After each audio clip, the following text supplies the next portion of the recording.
மூன்று அம்பிகைகள், சரஸ்வதி, மகாலட்சுமி, மகாகாளி. இந்த மூணு பேரும் மூணு சக்தியா ஒருத்தருக்குள்ள இருந்து ஒருத்தர் இயக்குறாங்க.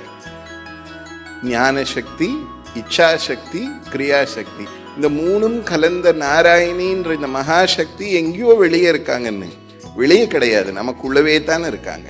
ஆக ஒரு ஒரு ஜீவனுக்குள்ளேயும் ஒரு ஒரு உயிரும் மூணு சக்திகளா, மூணு இயக்கமா ஒருத்தருக்குள்ள நடந்துட்டே இருக்கு. அதனால துர்கா, லக்ஷ்மி, சரஸ்வதினா வெளியே இல்லை, நமக்குள்ளேயே இருக்காங்க. சரஸ்வதியா இருக்கிறதால தான் அறிவு, ஞானம் அது வேலை செய்யுது.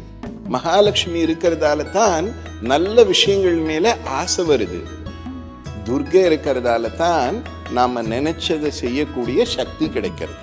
ஆக லக்ஷ்மி, சரஸ்வதி, துர்கை இந்த மூணு மகாசக்தியும் எங்கேயோ வெளியே இல்லை, எல்லாருக்குள்ளேயும் இருக்காங்க.